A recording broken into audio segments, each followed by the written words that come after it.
শেখ হাসিনার পতনের অন্যতম কারণ হচ্ছে সেনাবাহিনী তাকে আর সমর্থন করে নাই। এই যে সেনাবাহিনী সমর্থন প্রত্যাহার করে নিল, এইটার কারণটা আসলে কি?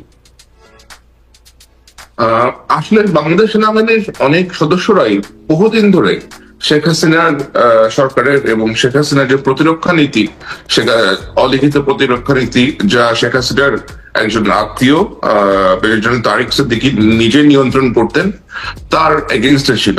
কারণ সেনাবাহিনীতে আসলে যেটা হয়েছে, অনেক অফিসার যারা যথেষ্ট কোয়ালিফাইড, যারা বিভিন্ন দিক থেকে বেশ মেধাবী, চৌকস, এই কর্মকর্তাদেরকে নিগৃহীত করা হয়েছে, এদেরকে বঞ্চিত করা হয়েছে পদোন্নতি থেকে, বিভিন্ন রকমের ভালো অ্যাপয়েন্টমেন্ট থেকে, এবং বেছে বেছে এমন কর্মকর্তাদেরকে নেওয়া হয়েছে যারা ধরেন আপনার কখনোই হয়তো জেনারেল, মেজর জেনারেল হওয়ার প্রশ্নই উঠতো না একটা সময়। সো এবং আপনার বিডিআর আপনার বিডিআর হত্যার মতো একটা ইনসিডেন্ট আছে, which still remains unsolved. তো যে ক্ষোভটা ক্রিয়েট হয়েছে, আপনার সব দিক দিয়ে ক্ষোভ ক্রিয়েট হয়েছে। এবং শেখ হাসিনা কিন্তু আপনার একজন কি বলে এটাকে, আপনার how to put this correctly in Bangla, একজন দেয়ার ক্ষেত্রে উনি হাত উজাড় করে দিয়েছেন। সেনাবাহিনীর সদস্যদেরকে বেতন ভাতা বৃদ্ধি বলেন, খানা দানার বিষয় বলেন, অনেক কিছু অনেক রকমের ফ্যাসিলিটিস, অনেক কিছু উনি করে দিয়েছেন। কিন্তু এতে কিন্তু আসলে কোনো লাভ হয় নাই। হ্যাঁ, উনি হয়তো টানতে পেরেছেন, বাংলাদেশ সেনাবাহিনীর সদস্যদেরকে ড্র্যাগ করতে পেরেছেন একটা নির্দিষ্ট পয়েন্ট পর্যন্ত। কিন্তু যখন পাবলিক এবং স্টুডেন্ট এক হয়ে গেল, সেনাবাহিনী সদস্যদের তো অলরেডি একটা গ্রাফ ছিল আগে থেকে। So they didn't really take her side anymore. এবং মূলত যারা সৈনিক, মানে স্যার, আপনি নিশ্চয়ই আমার চেয়ে ভালো জানবেন, কিন্তু আমরা যেখানে দেখতে পাচ্ছিলাম যে শেখ হাসিনা সেনাবাহিনীকে এমন করে তৈরি করতেছেন যে সেইটার অধিনায়কত্বে তারাই যাইতেছেন যারা আসলে খুব প্রোভেন তার লয়াল। মানে একদমই, মানে আওয়ামী লীগের মধ্যে অনেকে নৌকা মার্কা না করতে পারেন, সেনাবাহিনীর মধ্যে বেশিরভাগ লোকই নৌকা মার্কা করতে হইতো যারা অধিনায়কত্বে যাইতেছেন তাদের। অবশ্যই তো যে ভারত সরকার, ইভেন মোদী সরকার ক্ষমতা থাকা সত্ত্বেও শেখ হাসিনার কে বাঁচাইতে কিন্তু তারা আগায় আসেন নাই। তারা কিন্তু কোনো বিবৃতি দেন নাই, এইটাকে বাংলাদেশের নিজস্ব ব্যাপার বলেছেন, কোনোভাবে একটা চাপ দিতে চেষ্টা করেন নাই আন্তর্জাতিক মহলের মধ্যে থেকে, সেইটা তারা আটকে রেখেছেন। এটা আমি একটা দেখি। দুই, আমি দেখি শেখ হাসিনা কিন্তু কার্যত ভারতে গৃহবন্দী। তিনি কিন্তু ভারতের কোনো মিডিয়াকে বা আন্তর্জাতিক কোনো মিডিয়াকে অ্যাড্রেস করতে পারতেছেন না, তাকে আসলে ফ্রিলি ঘুরে বেড়াতে দেওয়া হচ্ছে না। নানা কারণেই তাকে কিন্তু আসলে এক ঘরে এবং একটি ঘরে বন্দি রাখা হয়েছে। এইটাকে আমরা ভাবতে পারি কিনা যে এই সরকারের সাথে আসলে ভারত এক ধরনের এই সরকারের সাথেই চলতে চায়, এরকম আমরা মনে করতে পারি কিনা? স্যার, এটা আপনি বলার পরে আমি একটু ভাদুরীকে জানাতে আমি আপনাকে একটু রেসপন্সটা দেই। আমি আপনার সেকেন্ড কোশ্চেনের রেসপন্স দেই। শেখ হাসিনা ভারতের গৃহবন্দী অবস্থায় আছেন বলে আমি মনে করি না। উনি পার্কে ঘুরে বেড়াচ্ছেন, উনি বাসায় আছেন, ওনার সিকিউরিটি আছে, সবকিছুই আছে, এবং উনি ভারতে বসে থেকে ওনার দলের লোকজনকে নির্দেশ দিচ্ছেন যে বাংলাদেশে যারা তোমার ঘরে আগুন দিচ্ছে, 10 জনের ঘরে গিয়ে আগুন দাও, 10 জনের মাথা বাড়ি দাও। এই ধরনের উগ্রতা, এই ধরনের উস্কানিমূলক কথাবার্তা কিন্তু তিনি ভারতে বসে বাংলাদেশের এগেনস্টে বলতেছেন। এই সেম কাজটা যদি বাংলাদেশে বসে ভারতীয় কোনো এরকম বহিষ্কার করা হয়েছে অথবা পালিয়ে গেছেন কোনো নেতা বলতো, তাহলে ভারতের অ্যাপ্রোচটা কি হতো? বাংলাদেশ তো কোনো রিজয়েন্ডারও তাদেরকে পাঠায় নাই তোমার দেশে বসে আমার দেশের সাবেক প্রধানমন্ত্রী বলতেছে। একটা করে কথা শুনি, আসলেই কি শেখ হাসিনা পার্কে ঘুরে বেড়াচ্ছেন? এরকম কোন ছবি বা এরকম কোন শেখ হাসিনা পার্কে ঘুরে বেড়াচ্ছেন এরকম রিপোর্ট এসেছে ইন্টারন্যাশনাল দু একটা পত্রিকাতে, এরকম এসেছে। খুব সম্ভবত, আমি ঠিক শিওর না, বাট আমি এই রিপোর্টটা পড়েছি। আপনার কাছে কি মনে হয় শেখ হাসিনার মতো একজন, যাকে আসলে অনেক বেশি ফটোগ্রাফড একজন মানুষ, তাকে মানে তার পক্ষে পার্কে ঘুরে বেড়ানো সম্ভব? ভারতেরও কোনো মিডিয়া, আন্তর্জাতিক কোনো মিডিয়া তার ছবি তোলে নাই। এখন তিনি পার্কে ঘুরে বেরিয়েছেন, এটা ইন্টারন্যাশনাল একটা পত্রিকায় রিপোর্ট করেছে। আমি এই মুহূর্তে স্মরণ করতেছি না আমি সেই রিপোর্টটা দেখেছি, কিন্তু আমার কাছে সেই রিপোর্টটাকে আমার বিবেচনায় সেটাকে একটা এর জন্য আমি আই ক্যানট ভেরিফাই দ্যাট। আমি পড়েছি, সেটাই আমি আপনাকে বললাম যে শেখ হাসিনা যদি এখানে পার্কে ঘুরতে পারেন অথবা she is having a decent life there, এবং ওইখানে বসে উনি তার দলের নেতা কর্মীদেরকে আমার মনে হয় না যে তার জুলকারনাইন, আমার মনে হয় যে আপনার কাছে বরং আমি এই আহ্বানটা করতাম যে জুলকারনাইন, আপনি যে বিষয়টা নিয়ে কাজ করেন, যখন যে বিষয়টা নিয়ে কাজ করেছেন সেইটার বিষয়ে আমরা অনেক ডিপ কিছু জানতে পেরেছি। আমার মনে হয় মানে আমার প্রশ্নটা আমার মনে মনে ছিল যে আমি আপনার কাছ থেকে জানতে চাইবো যে আসলে শেখ হাসিনা এখন কেমন আছেন, কি করছেন। আমার আমার আমার ডিসকন্টেন্ট আপনি দেখেন যে আমি যেটা দেখি যে শেখ হাসিনা টেলিফোনে কথা বলতেছেন কিন্তু খুবই ইনসিগনিফিকেন্ট লোকদের সাথে। তার মানে তার টেলিফোনটা আটকানো হয় নাই, কিন্তু তিনি কিন্তু টেলিফোনে ভারতে অবস্থানরত কোনো নেতার সাথে কথা বলতে সাহস করতেছে না এই কারণে, কারণ সেই নেতা কর্মীরও ঝামেলা হইতে পারে ডিউ টু ভারত গভর্নমেন্ট তাকে বলছে তুমি এগুলি করতে পারবে না।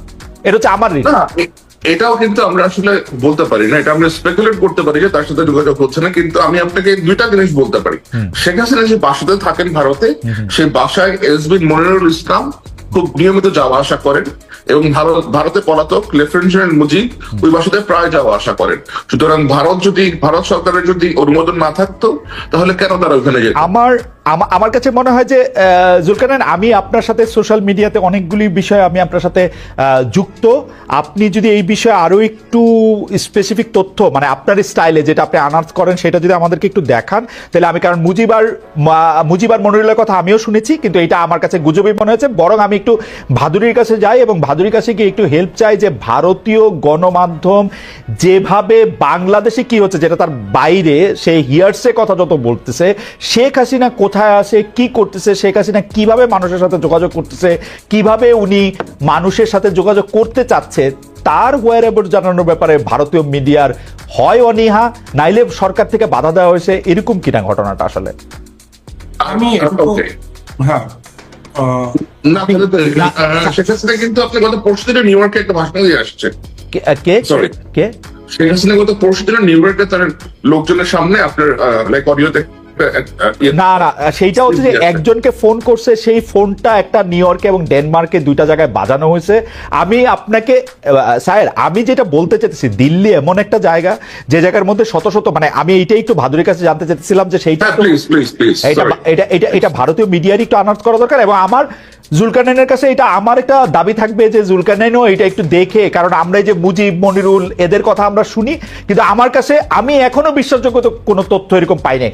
আমাকে আমার একজন ভারতীয় বন্ধু এটাও বলছে, এটা একটু বলে রাখি, যে শেখ হাসিনা নাকি দিল্লিতে তার ক্যাবিনেট সাজায়া বসছেন, শেখ হাসিনার পার্লামেন্টে নাকি এখন কলকাতায় অবস্থান করতেছে, বাট আমি এটার কোনো লক্ষণ দেখতে পাচ্ছি না, মানে যেটাকে হচ্ছে যে হার্ড ফ্যাক্ট। আপনি এটা নিশ্চয়ই আমাকে একটু দেখাবেন, আমার পরে ভবিষ্যতে নিশ্চয়ই দেখবো। আমি একটু ভাদুরীর কাছে জানতে চাই যে ভাদুরী, আমি যদি দিল্লির সাংবাদিক হইতাম, ভারতীয় মিডিয়ার, আমার সবার আগে জানতে ইচ্ছা হইতো যে পার্শ্ববর্তী দেশ থেকে পালায়া আসা একটা প্রধানমন্ত্রী এখন কোথায় আছে, কি করতেছে, তার লোকগুলি এখানে ঘুরে বেড়াইতেছে। আমি শুনতেছি ওই বাংলাদেশের সাবেক স্বরাষ্ট্রমন্ত্রী ওই পার্কে ঘুরে বেড়ায়, সেই পার্কে ঘুরে বেড়ায়, এগুলি না রিপোর্ট করার ব্যাপারে মানে মানে উৎসাহ কম কেন ভারতীয় মিডিয়ার? ওয়েল, একজন সংবাদকর্মী হিসেবে আমার কাছেও এটা একটা খুব ধাঁধার মতো বিষয়। তার কারণ আমি শেখ হাসিনাকে নিয়ে লোদি গার্ডেনে তিনি কখনো ঘুরে বেড়াচ্ছেন বলে শোনা যাচ্ছে, কখনো শোনা যাচ্ছে তিনি তার একদম ঘনিষ্ঠ সহচরদের সঙ্গে বৈঠক করছেন, কিন্তু তার গতিবিধি কি এটা খুব স্পষ্টভাবে কিন্তু আমাদের মিডিয়াতে নেই। এর দুটো ব্যাপার থাকতে পারে, একটা হচ্ছে যে আমাদের দেশের সরকার হয়তো সত্যিই শেখ হাসিনাকে এরকম ভাবেই রেখেছেন যে তার, যেটা আপনি প্রথমে বললেন, যার গতিবিধি অত্যন্ত নিয়ন্ত্রিত এবং যার ফলে মিডিয়ার পক্ষে হয়তো সম্ভব হচ্ছে না শেখ হাসিনা গতিবিধি আসলে ট্র্যাক করবার। কিন্তু আমার কাছে যেটা অন্য একটা ব্যাপার খুব গুরুত্বপূর্ণ বলে মনে হয় খালেদ ভাই, সেটা হচ্ছে যে এই শেখ হাসিনা কিন্তু আসলে আমাদের দেশের একটা গলার কাঁটা হয়ে রয়েছেন। মানে এই বাংলাদেশের যে বাস্তবতা, সেই বাস্তবতাটাকে কিন্তু আমরা চাইলেও সেটা বদলে দিতে পারবো না।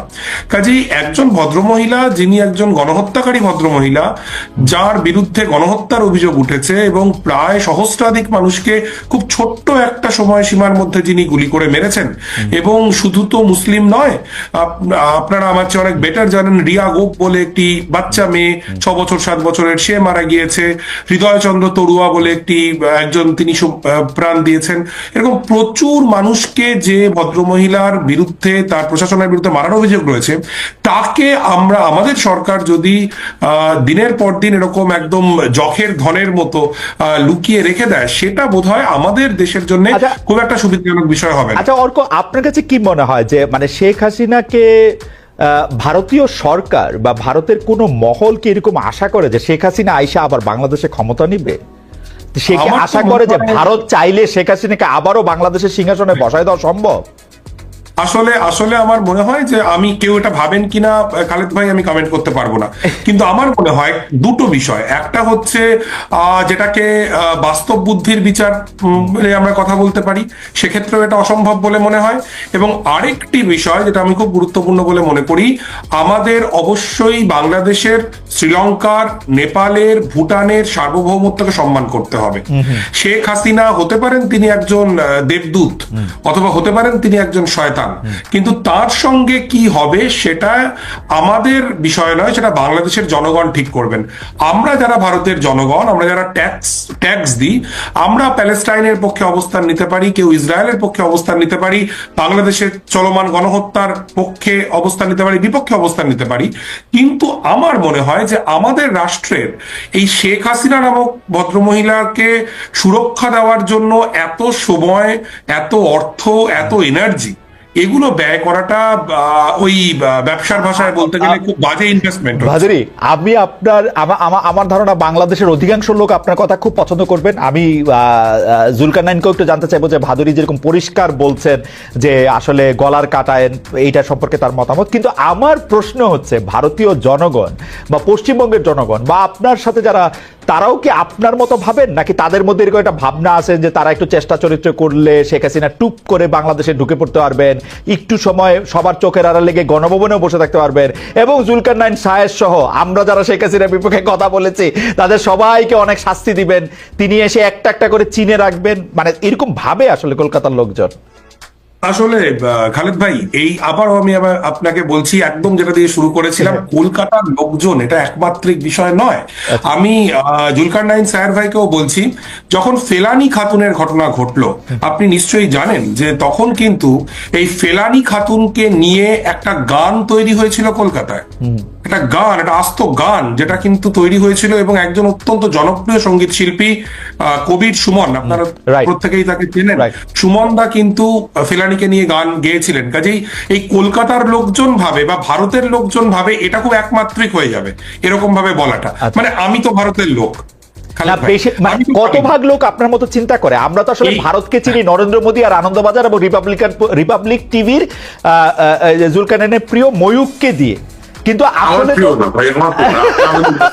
আমি এখন পর্যন্ত রিপাবলিক টিভির 1 মিনিট দেখি নাই। এর জন্য আমি জীবনে কিছু মিস করছি সেটাও আমার মনে হয় না, 1 মিনিটও দেখি নাই আমি। মানে ভারতের লোকজন, মানে আপনার মতো লোক কতজন অর্ক, আর মোদির মতো বা ময়ূকের মতো বা রিপাবলিক টিভির মতো লোক, অর্ণব গোস্বামীর মতো লোক কতজন আসলে?